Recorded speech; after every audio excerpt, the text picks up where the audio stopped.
Bismillahirrahmanirrahim. Alhamdulillahi rabbil alamin. Wassalatu wassalamu ala ashrafil anbiya'i wal mursalin wa ala alihi wa ashabihil mujahidin at-tahirin, amma ba'du. Bersabda Rasulullah sallallahu alaihi wasallam, "Iza sarratka hasanatuka wa sa'atka sayyi'atuka fa anta mu'min." Apabila perbuatanmu yang baik menyebabkan engkau bahagia, apabila perbuatanmu yang baik menyebabkan engkau gembira, dan perbuatanmu yang jahat menyebabkan engkau jadi susah, itulah tanda bahwa di hatimu masih ada iman.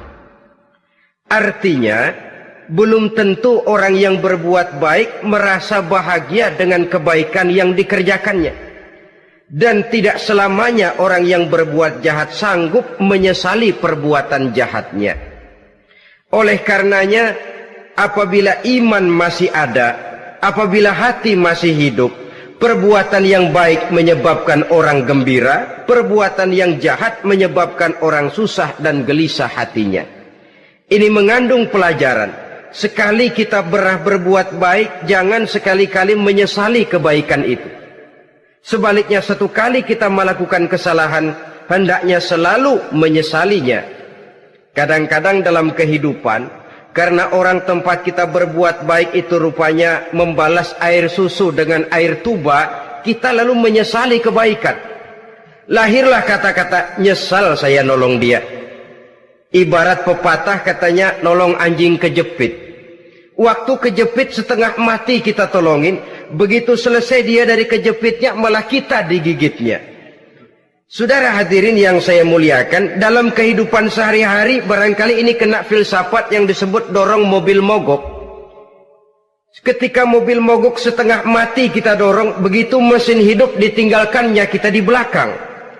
Sesungguhnya perbuatan kita yang baik tidak harus disesali. Karena disesali atau tidak, toh perbuatan itu sudah kita lakukan. Dan penyesalan atas segala kebaikan hanya akan mengurangi nilai pahala kebaikan itu sendiri. Berbahagialah apabila berbuat baik, walaupun orang yang kita melakukan kebaikan membalasnya dengan kejahatan. Menyesalah apabila berbuat kesalahan, apabila melakukan dosa, karena itu pertanda nilai iman yang masih hidup dalam jiwa kita. Saudara-saudara kaum muslimin yang berbahagia, jadi sungguh pun pahala dan dosa sesuatu yang abstrak, efeknya jelas dia mendatangkan kebahagiaan atau membawa kepada kegelisahan batin di dalam kehidupan manusia. Orang di zaman materialis kurang terangsang berbuat pahala dan terdorong melakukan dosa. Kenapa? Karena pahala tidak kelihatan, dosa tidak nampak. Kalau pahala kelihatan, barangkali nggak kuat kita mikul pahala. Kalau dosa benjol, umpama tiap bikin dosa palanya benjol, barangkali sudah nggak karu-karuan kepala kita. Baik pahala, baik dosa, sesuatu yang tidak nampak oleh pandangan mata zahir, tapi yang punya efek dalam kehidupan ini. Orang yang banyak pahalanya dengan orang yang banyak dosanya, kalau dia berjalan barangkali sulit kita membedakan. Tapi efeknya dalam kehidupan ini jelas adanya. Sesuatu yang bernama pahala kita perlukan, karena hidup tidak berhenti hingga di sini. Sesuatu yang bernama dosa harus kita hindarkan, karena ada kelanjutan sesudah hidup yang sekarang ini. Kehidupan dari satu pertanggungan jawab. Itu sebabnya Imam Ghazali dalam bahasa yang indah sekali berpesan, "Jadidis safinah fa innal bahra amiq wa khuziz zad fa innas safara ba'id." Perbarui selalu kapalmu, rawat, jaga baik-baik, dandani kapalmu, fa innal bahra amiq, karena sesungguhnya lautan ini sangat dalam. Satu bahasa yang indah dari tamsil terhadap kehidupan. Perbaiki kapalmu karena lautan ini sangat dalam. Artinya, jaga baik-baik hatimu, pelihara iman dan keyakinanmu, karena hidup ini bagaikan gelombang lautan. tempo-tempo air tenang, tempo-tempo ombak menggila dan menggunung. Jaga iman baik-baik karena hidup penuh dengan cobaan dan ujian. Itu maksudnya. Wa khuziz zad fa inna safara ba'id. Dan bawa bekal yang banyak karena perjalanan hidup ini sangat panjang. Perjalanan ini sangat jauh. Kita kalau pergi keluar kota tentu saja membawa bekal. Makin jauh kota yang akan kita tuju, makin banyak bekal yang harus kita bawa. Alangkah sengsaranya manusia apabila dia akan pergi ke satu kota yang jauh, modalnya cuma nekat. Bagaimana nanti di sana sajalah. Tidak membawa bekal sebagaimana yang sewajarnya. Hal yang semacam ini senangnya sih belum tentu, keblangsak dan susahnya sudah kebayang. Itu dalam kehidupan di dunia ini. Bagaimana kalau sudah bicara tentang kehidupan yang akan datang? Karena sesungguhnya hidup ini merupakan satu perjalanan yang sangat panjang. Sejak kita tinggal di alam arwah, pada saat jasad belum lagi diciptakan Allah, ruh sudah diciptakannya lebih dahulu. Sampai kemudian kita pindah ke alam rahim, alam kandungan ibu. Untuk kemudian berpindah kepada kehidupan dunia. Dari dunia ini kita pindah ke alam barzakh. Di sana tinggal kita 100 tahun mungkin, 100.000 tahun mungkin, 1 juta tahun mungkin, menunggu saat datangnya kiamat. Lalu dari alam barzakh pindah kita ke alam akhirat. Satu perjalanan yang sangat panjang. Alangkah malangnya, alangkah sengsaranya jika tahu kita begitu panjangnya perjalanan hidup ini, tidak ada bekal yang kita bawa. Artinya kesengsaraan, kesulitan yang bertali-tali sudah jelas akan menimpa kita. Kalau pergi kita keluar kota membawa bekal uang, membawa bekal makanan, apa bekal yang mesti kita bawa? Apabila kita kembali ke alam barzakh, kembali ke alam kubur, berkumpul di padang mahsyar di akhirat nanti, nasi yang mau kita bawa? Uang yang mau kita bawa? Tentu tidak lagi. Karena kehidupan materialis selesai di atas liang lahat. Bila masuk kita ke liang lahat, disitulah pahala dan dosa memegang peranan yang sangat penting. Maka pada pertemuan malam ini, kita akan bicara tentang pahala dan dosa itu. Saudara-saudara kaum muslimin rahimakumullah. Yang dinamakan pahala, kata Imam Ali Al-Jurjani dalam kitab At-Ta'rifatnya, ma yastahiqqu bihi ar-rahmatu wal maghfiratu minallahi ta'ala. Sesuatu yang pelaksananya berhak untuk mendapat rahmah dan ampunan dari Allah. Dengan kata lain, nilai pahala adalah akibat dari perbuatan-perbuatan di dalam melaksanakan perintah dan anjuran yang ada di dalam kehidupan agama. Apabila perintah dan anjuran kita laksanakan, nilai pahala itu lalu datang. Nah, nilai pahala dalam Islam, menurut konsepsi Quran, Allah menjelaskan, man jaa bil hasanati falahu asyru amsalihha. Barang siapa yang datang membawa satu kebajikan, barang siapa yang melaksanakan satu kebaikan, maka dia akan mendapat balasan 10 kali dari kebaikan yang dikerjakannya. 10 kali ini pun masih dilipat gandakan dengan 7. 7 ini pun masih dikalikan 100. Dan itu pun masih ditambah dengan pernyataan wallahu yudha'ifu liman yasha. Allah masih akan melipat gandakan perbuatan baik seseorang yang dikehendakinya. Itulah nikmatnya dalam Islam. Tetapi sebaliknya, wa man jaa bisayyi'ati fala yujza illa mislaha. Barang siapa yang melakukan satu kejahatan, dia tidak akan mendapat balasan kecuali sesuai dengan kejahatan yang dikerjakannya. Alangkah rahman dan rahimnya Allah.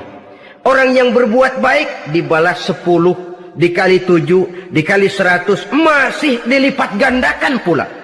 Tapi orang yang berbuat jahat tidak akan mendapat balasan kecuali sesuai dengan kejahatan yang dikerjakannya. Ini kan beda dengan sifat kita manusia. Kita ini kadang-kadang kalau dijitak membalasnya mukul. Tapi kalau orang berbuat baik kepada kita, kita enggan untuk berbuat baik kepada orang tadi. Allah tidak mengajarkan begitu. Satu kebaikan berbalas 10. Satu kejahatan berbalas dengan satu kejahatan. Maha Rahman dan Rahim Allah. Bahkan dalam Islam, niat berbuat baik saja mendapat pahala. Sedangkan niat berbuat jahat belum ditulis merupakan satu dosa sampai kejahatan itu dikerjakan oleh orang yang niat tadi. Umpamanya, saudara niat nanti malam giliran pengajian saya mau hadir di majelis taklim. Pas datang waktu malam hujan turun sangat lebat. Saudara berhalangan datang ke majelis taklim, saudara sudah mendapat pahala niat. Tapi saudara niat, nanti malam kalau turun hujan, saya mau bongkar rumahnya si fulan, saya mau curi seluruh harta bendanya. Ternyata malam saudara tidak mengerjakan perbuatan itu belum ditulis dosa sampai perbuatan itu benar-benar dikerjakan. Tapi lalu jangan macam-macam. Kalau begitu niat aja yang baik, biar nggak usah dikerjain. Niat aja pengen ngaji walaupun tidak ada niatan untuk ngaji. Allah lebih tahu tentang apa yang terdetik di dalam hati sanubari kita. Itulah sebabnya sangat dianjurkan orang untuk melakukan segala macam kebajikan, dan dianjurkan orang menjauhkan segala macam bentuk kejahatan, karena dia akan berefek melahirkan dosa dan pahala. Dosa dan pahala itulah alat untuk memperoleh kebahagiaan di alam kubur, di padang mahsyar, sampai di akhirat nanti. Di dunia ini mungkin segalanya bisa kita beli dengan yang namanya uang. Keamanan kita bisa menyewa petugas untuk menjaga rumah kita. Kendaraan yang mewah bisa kita beli. Udara yang sejuk bisa kita ciptakan. Siapa banyak uang dia raja. Mungkin itu di dunia. Tapi bisa apa uang kalau kita sudah masuk ke alam kubur? Bisakah munkar nakir kita sogok? Udah karkir, jangan nanya nih, cepet. Bisakah malaikat azab menyingkir dengan uang semir? Ternyata tidak. Untuk memperoleh kebahagiaan di sana, nilai pahala. Kesengsaraan akan kita dapat kalau kita banyak menumpuk dosa. Oleh karena itu jangan beranggapan pahala nggak kelihatan, dosa juga nggak kelihatan, biarin saja. Yang tidak kelihatan ini pada waktunya akan memegang peranan yang sangat penting. Tapi tidak cuma untuk menghadapi hidup di situ, kita lalu harus berbuat baik dan meninggalkan yang jahat. Terutama juga di dunia ini. Toh pepatah bilang gajah mati meninggalkan gading, harimau mati meninggalkan belang. Apa yang akan kita tinggalkan setelah kita mati? Kita ingin jasad kita boleh hancur terkubur tanah, tapi nama kita ingin hidup terus, dikenang orang 100, 1000, bahkan 1.000.000 tahun yang akan datang. Ditulis orang dengan tinta emas dalam sejarah, tercatat kita sebagai orang baik-baik. Saudara-saudara kaum muslimin rahimakumullah. Lalu perbuatan apa yang bisa mendatangkan pahala itu? Saudara-saudara, semua perbuatan yang diperintah dan dianjurkan oleh Allah, yang dikerjakan dengan ikhlas hanya untuk mencapai ridho Allah, mendatangkan pahala. Kadang-kadang menurut pendapat kita remeh, tapi nilainya di sisi Allah besar. Itu pahala. Menghitung pahala itu hak prerogatif Allah. Perbuatan yang ringan Allah mau berikan ganjaran yang besar, itu urusan Allah. Misalnya, kata Nabi, la tahkiranna minal ma'rufi syai'an. Jangan kamu menganggap remeh perbuatan baik walaupun kecil. Jangan merasa sulit melakukan perbuatan yang mengandung pahala. Bertemu dengan teman, muka kita cerah, berpahala. Menyingkirkan duri di jalanan, berpahala. Menolong orang yang sesat, Memberitahu orang yang bertanya berpahala. Tidak sulit kalau kita mau. Yang diperintah dan dianjurkan oleh agama itu perbuatan yang mengandung nilai-nilai pahala. Masalahnya cuma tinggal mau atau tidak dan dikerjakan dengan ikhlas. Bertemu teman mukanya cerah, pahala. Menyingkirkan duri di jalanan, pahala. Sedekah, pahala. Tidak berupa perbuatan, bisa berupa ucapan. Misalnya bersolawat, pahala. Bertasbih dan bertahmid, pahala. Kata Nabi, kalimatani khafifatani 'alal lisan, saqilatani fil mizan. Ada dua kalimat yang enteng di lidah tapi berat di timbangan akhirat nanti. Apa itu? Subhanallah walhamdulillah. Itu kan amalan yang ringan, perbuatan yang mudah saja, tapi nilainya demikian besar dalam pandangan Allah. Jadi pendeknya, perbuatan yang bernilai pahala adalah perintah dan anjuran agama yang dilaksanakan dengan ikhlas semata-mata untuk mencapai ridho Allah, itu mengandung pahala. Niat dasarnya itu harus karena Allah, landasannya harus karena ikhlas. Bukan cuma sekedar basa-basi, tidak karena ingin dipuji orang, tidak karena mengharap tanda jasa, tapi ikhlas semata-mata. Dari perbuatan yang paling kecil dan mudah sekali sampai kepada amalan-amalan yang besar dan memerlukan biaya yang besar, seperti melaksanakan ibadah haji, seperti jihad fi sabilillah, membangun masjid, membangun pondok-pondok pesantren, membangun pusat-pusat kesehatan, membangun jalan-jalan umum, termasuk menjaga keamanan.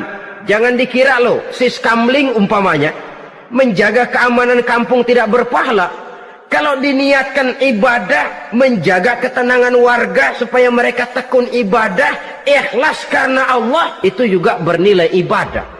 Keluar kita dari rumah, pergi pagi, pulang sore, peras keringat, banting tulang cari nafkah buat menghidupi anak istri kita. Kalau diniatkan ibadah, melaksanakan kewajiban sebagai kepala rumah tangga, membantu orang tua sebagai anak, itu juga perbuatan-perbuatan yang mengandung pahala. Yang terbaik sesuai dengan bidang kehidupan kita. Ada orang yang dinamakan abid, ahli ibadah, pahala yang paling baik bagi dia banyak-banyak tahajud, sembahyang malam, wirid, zikir, tasbih.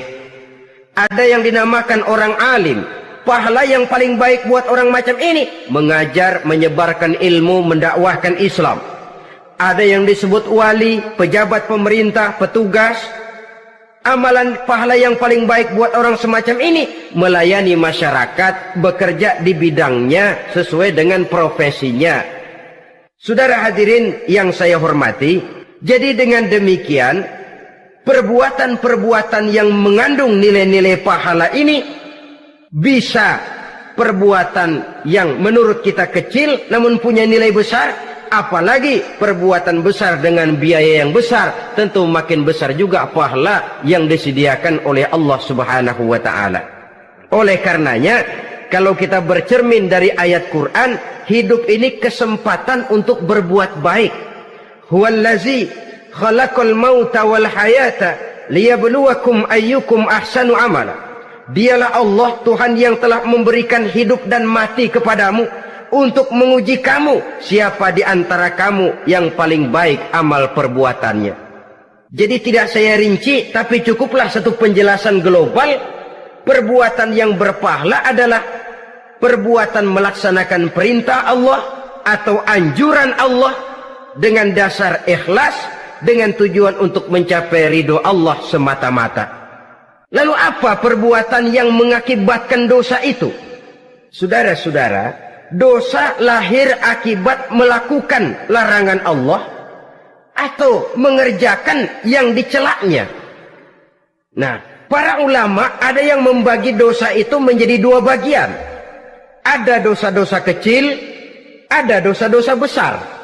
Tetapi sebenarnya ditinjau dari segi hakikatnya, kalau sudah melakukan satu kesalahan yang mengakibatkan dosa, jangan dilihat besar dan kecilnya, tapi kepada siapa dosa itu kita kerjakan.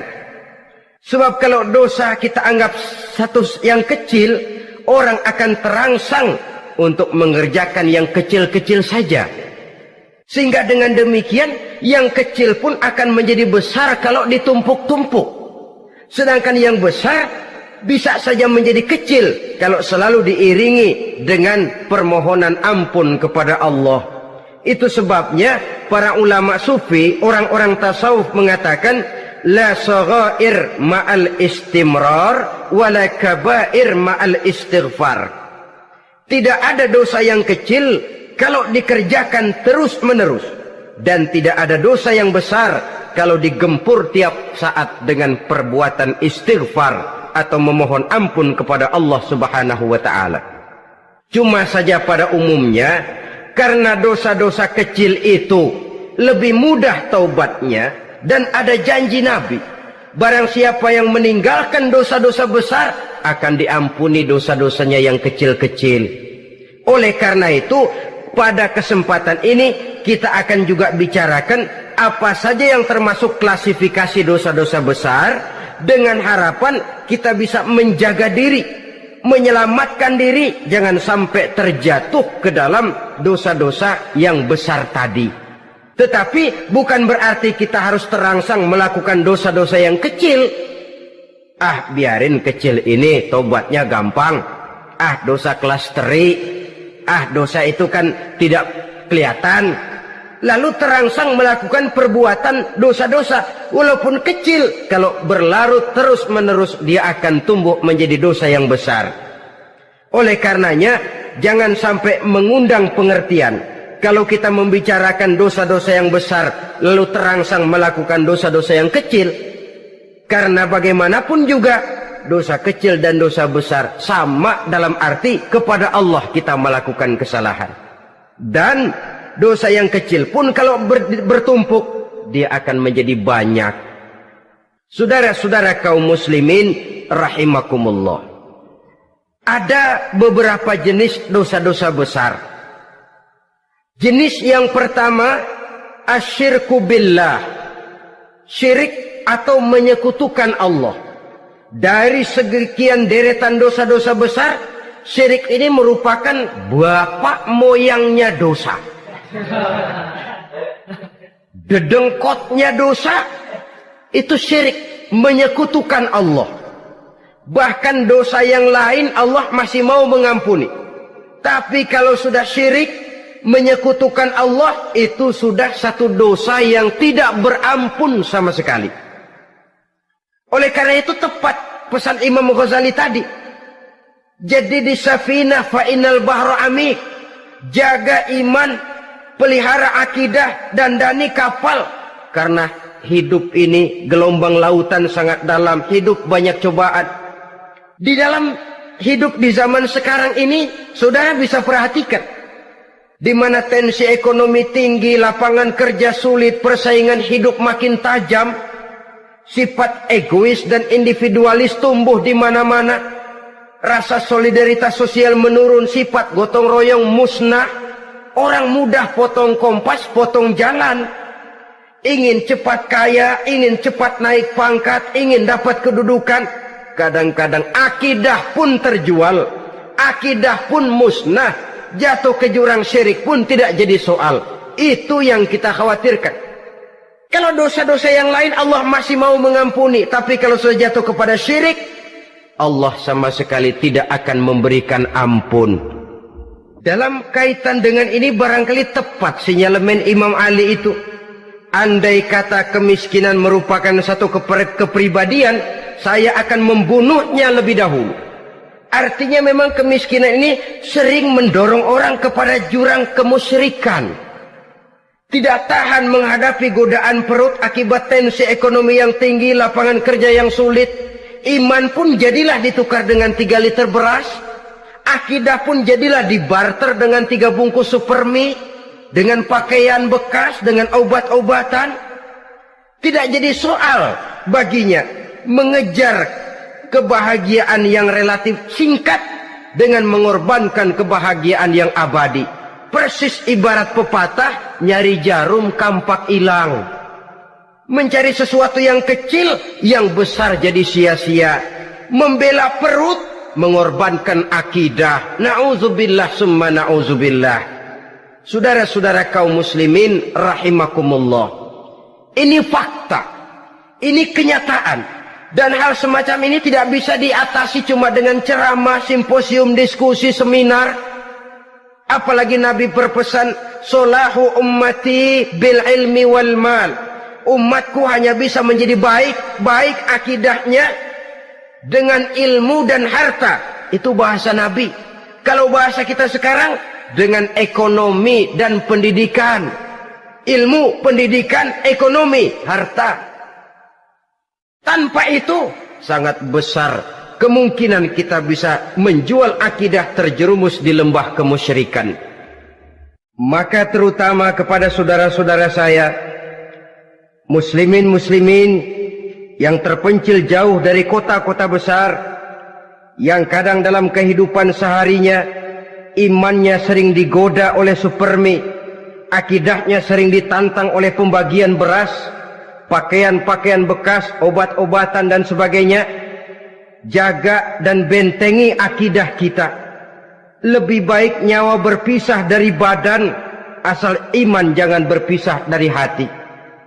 Kepada adik-adik saya para remaja, para pemuda di kota-kota besar, yang iman dan akidahnya sering ditantang dengan minuman-minuman keras, fasilitas-fasilitas yang menghanyutkan, yang secara terarah dan praktis sedikit demi sedikit menggiring kita untuk keluar dari nilai-nilai akidah. Hati-hati, jaga baik-baik, sebab intan paling mahal, mutiara paling berharga, tidak lain nilai iman ini.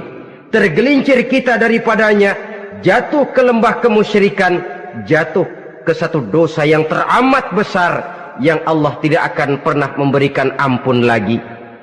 Ini dosa besar yang pertama. Yang kedua, qatlun nafsi illa bilhaq, membunuh orang tanpa alasan yang benar.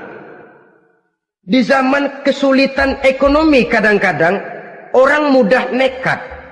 Tengok saja, kadang-kadang karena pasal uang 100-200 perak saja nyawa bisa melayang. Kadang-kadang karena urusan yang remeh, salah omong, salah ambil, salah ucap, salah pegang, nyawa bisa jadi melayang.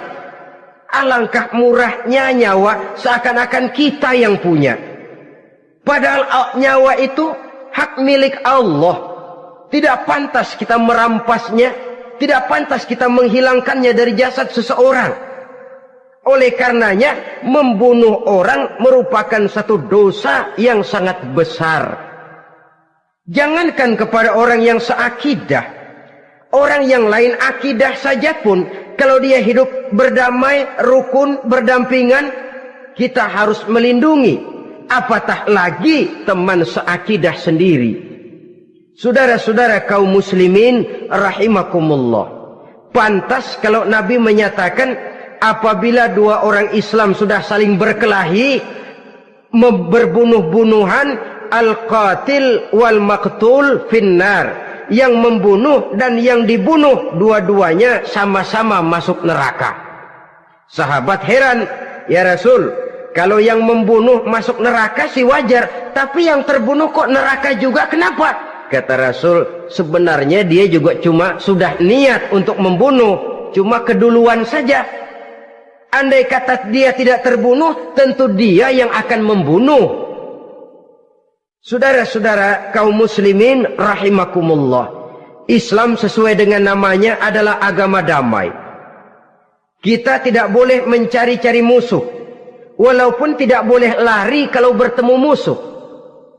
Oleh karenanya, pantang seorang muslim menimbulkan benih keonaran menjadi biang kerok buat lingkungannya. Sesuai dengan namanya, seorang muslim adalah seorang yang dalam hidup senantiasa berusaha menebarkan salam, menebarkan kedamaian, ketenangan dan ketentraman.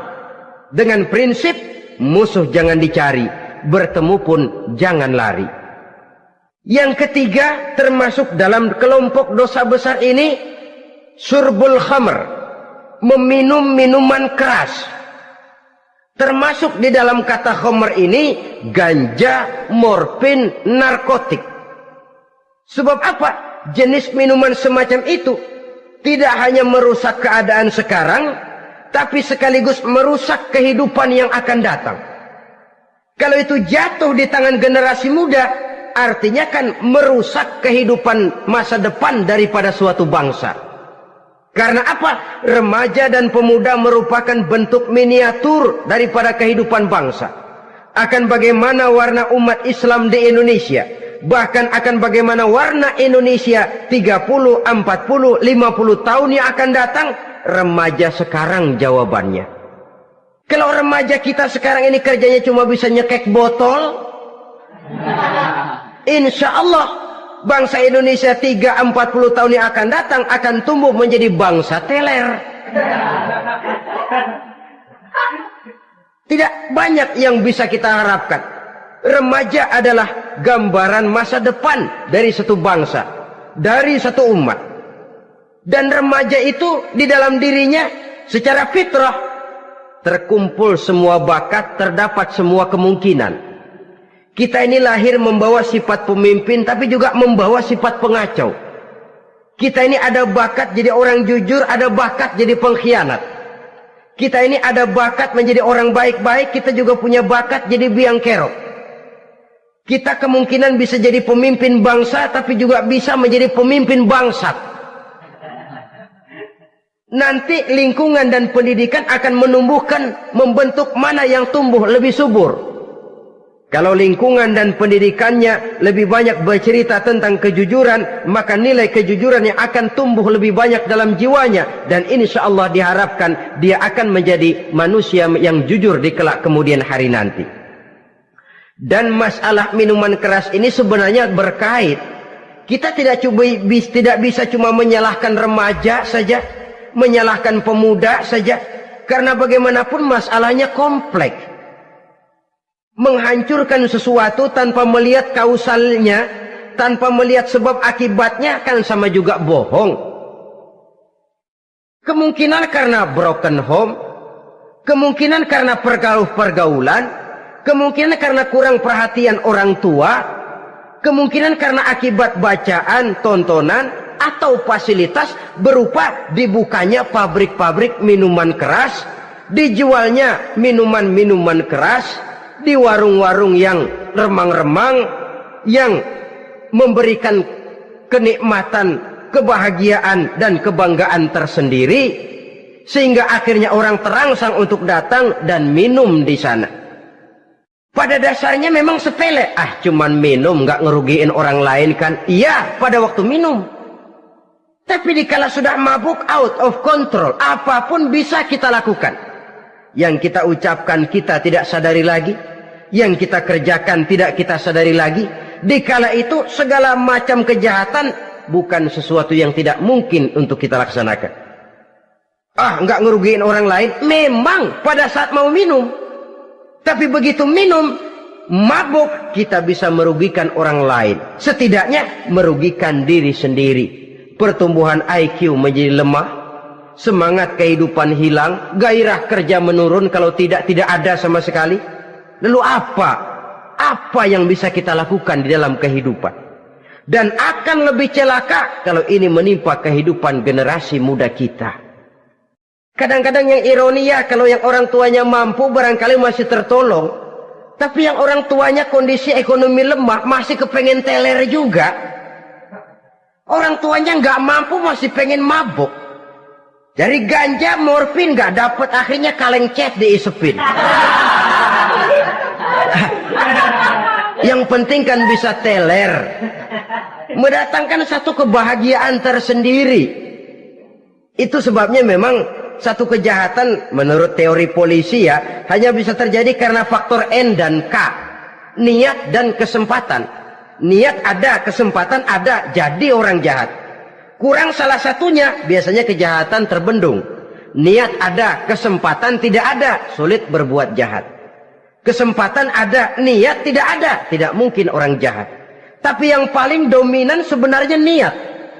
Kalau niat sudah kuat, kesempatan bisa dicari, kesempatan bisa diciptakan, Biar Hansip nongkrong, ditungguin lengahnya. Iya biarin.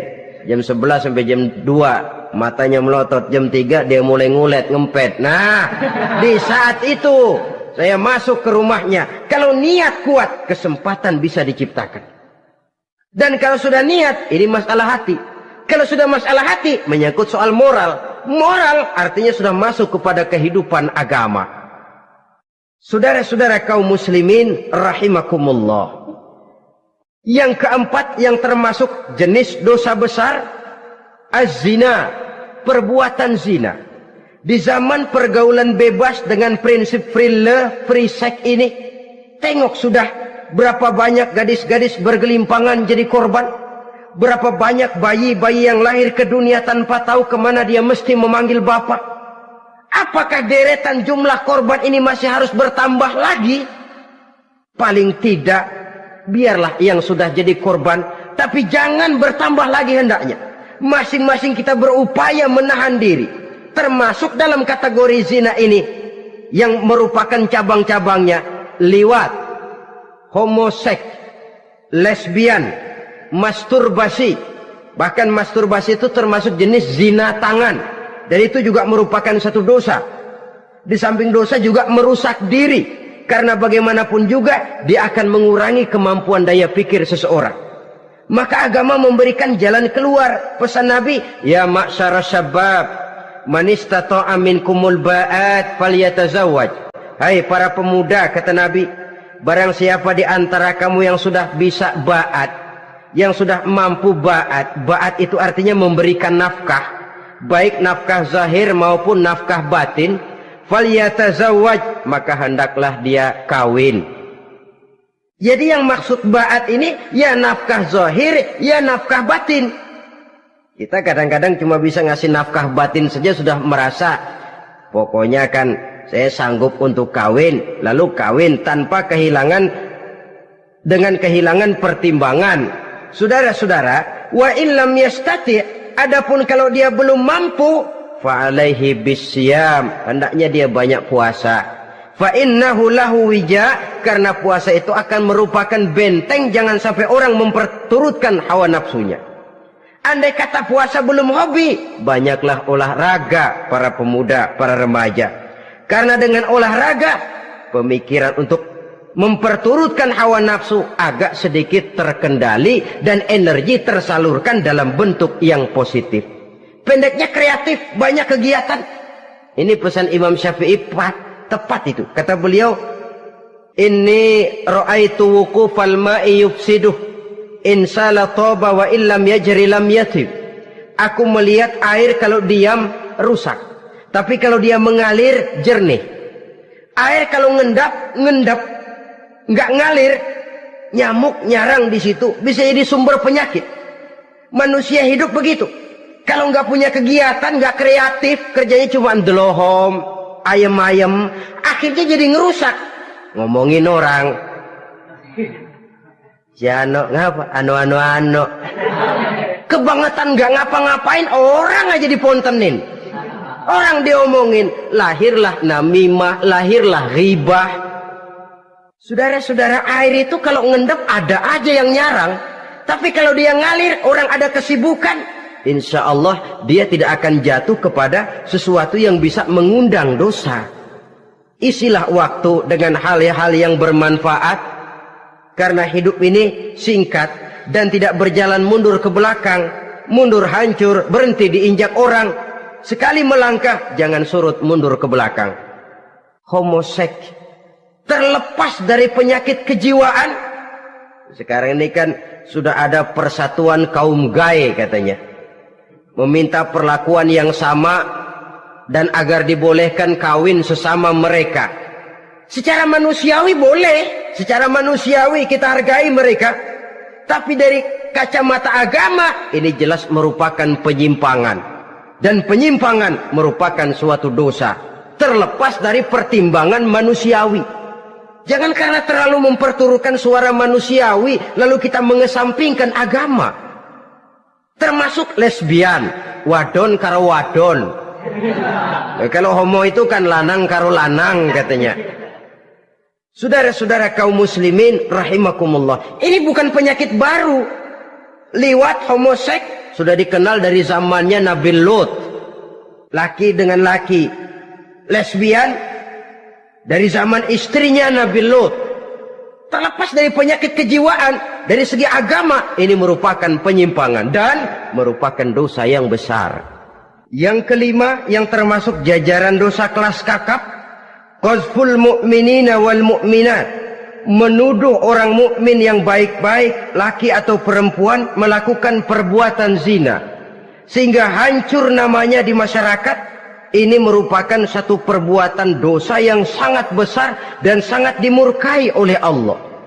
Saudara-saudara kaum muslimin rahimakumullah, oleh sebab itu tentang masalah ini, kalau memang tidak ada saksi, jangan sembarang kita enteng lidah menuduh orang lain berbuat zina, menuduh orang lain berbuat serong. Dosanya kelewat besar di dalam kehidupan. Karena apa? Mencari harga diri itu berat, memelihara kehormatan diri jauh lebih berat. Satu kali orang dihancurkan namanya di masyarakat, dia akan terisolir jadinya. Oleh karenanya, berlindung kita kepada Allah, jangan sampailah dihinggapi oleh sifat ini. Karena sentimen kita kepada seseorang, karena hasad kita kepada seseorang, tidak senang melihat orang lain lebih maju, lalu lidah ini seenaknya saja mengucapkan kata. Padahal sanksi dan resikonya sangat besar. Yang kita tuduh barangkali mendapat pahala dari Allah. Kita sendiri yang menuduh tanpa saksi, tanpa alasan yang benar, mendapat dosa yang sangat besar. Saudara-saudara, memang kadang-kadang aneh dalam hidup ini. Seorang pelacur biasanya bisa menjaga mulutnya di masyarakat, kata-katanya baik, sopan. Kenapa? Karena mulut yang satu sudah tidak terjaga.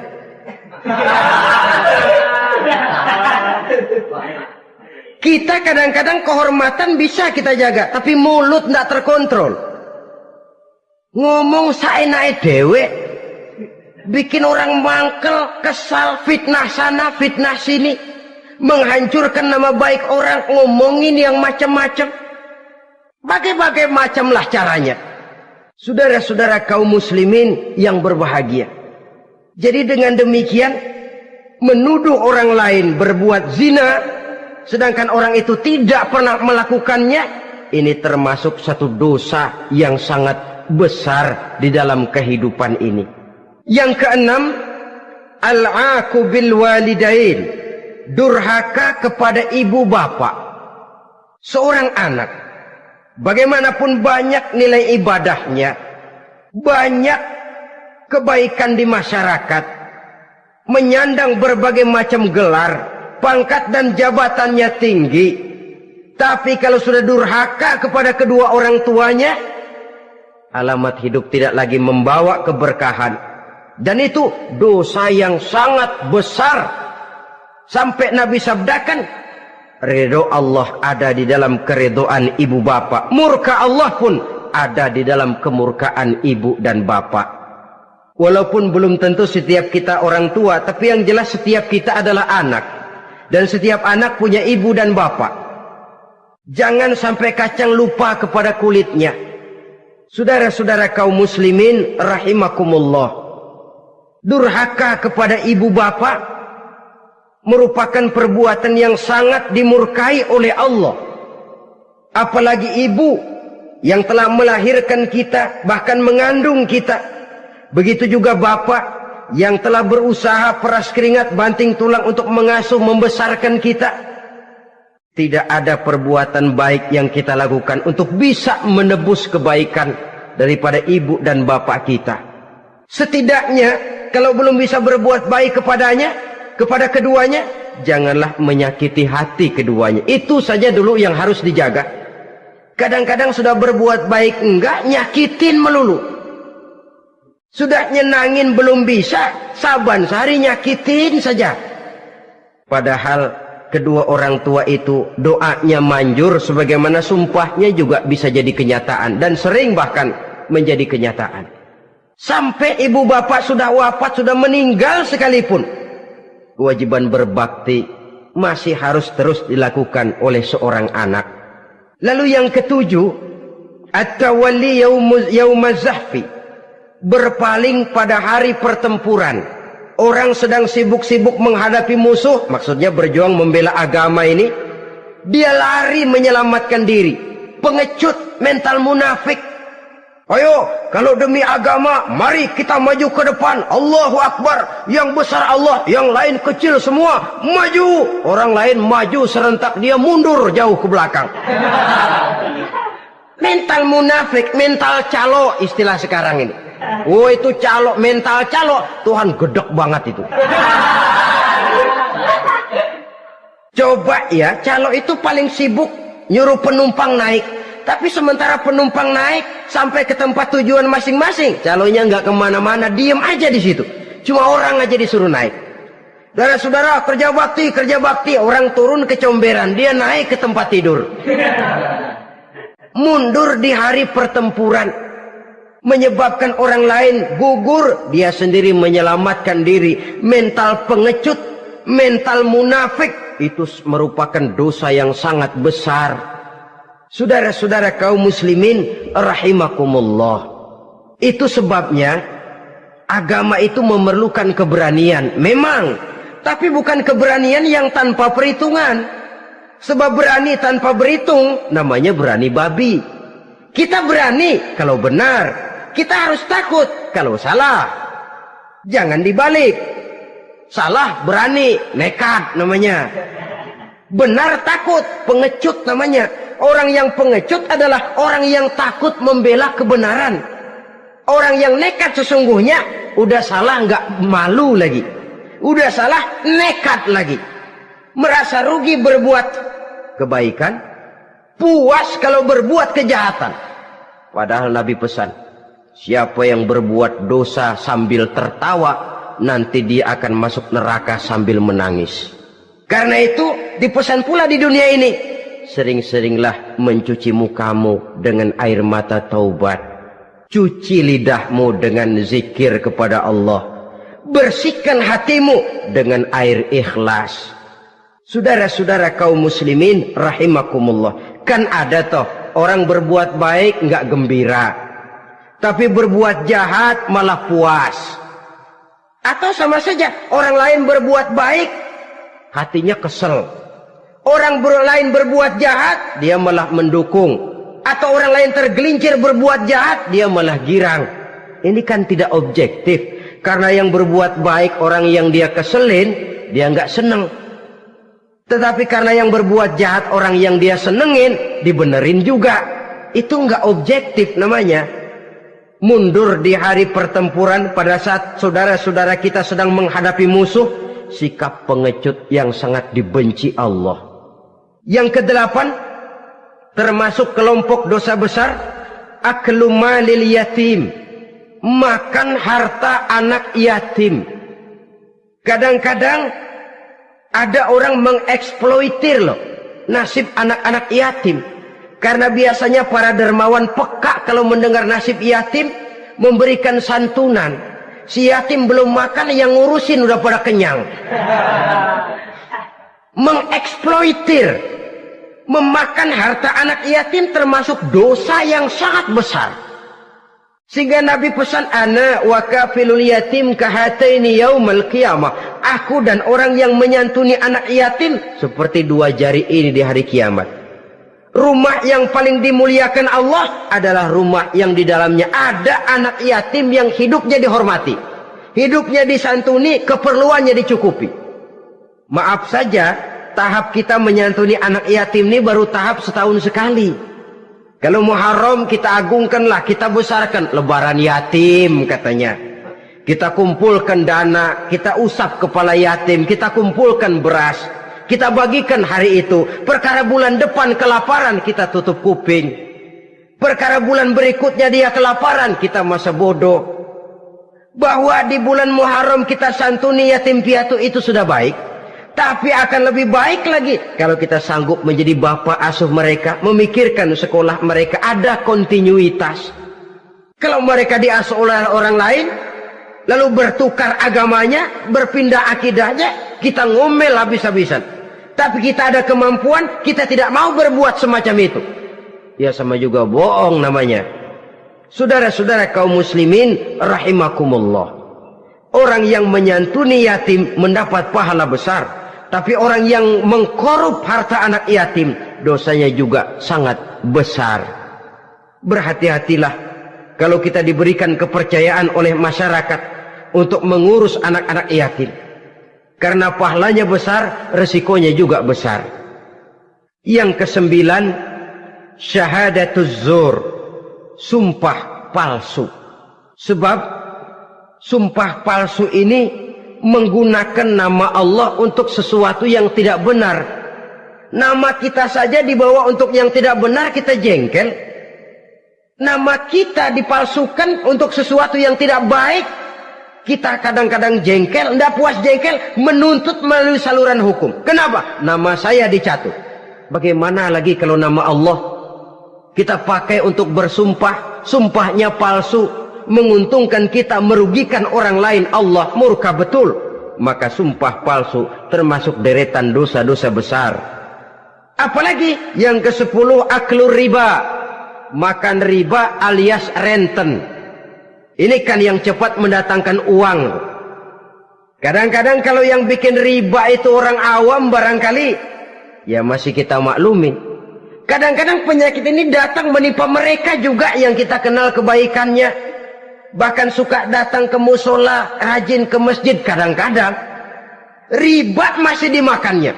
Karena ini cara cari duit paling enak. Duit utuh tambahnya terus masuk. Na'udzubillah summa na'udzubillah. Itu yang diibaratkan dalam perjalanan Mi'raj waktu Nabi diperlihatkan neraka. Orang perutnya sebesar rumah dililit ular, diseret-seret itu hancur perutnya, dibulatkan lagi, diseret lagi, hancur lagi, dibulatkan lagi, terus menerus begitu. Dia berteriak, mengerang, mengeluh, mengaduh kesakitan. Nabi tanya, itu apa Jibril? Itu contoh dari umatmu yang suka makan riba Muhammad, makan renten. Saudara-saudara, ini kan mencekik leher orang. Orang sedang kesulitan, kelihatannya sih baik, menolong. Tapi di belakang menolong itu nyekek. Di belakang nolong itu nyekek. Dan nyekek itu sebenarnya tujuan utamanya. Orang yang menjalankan riba pada dasarnya tidak punya peri kemanusiaan kok. Kalau dia kelihatannya mau menolong, kelihatannya motifnya mencari untung di belakang itu. Jauh dari kemanusiaan.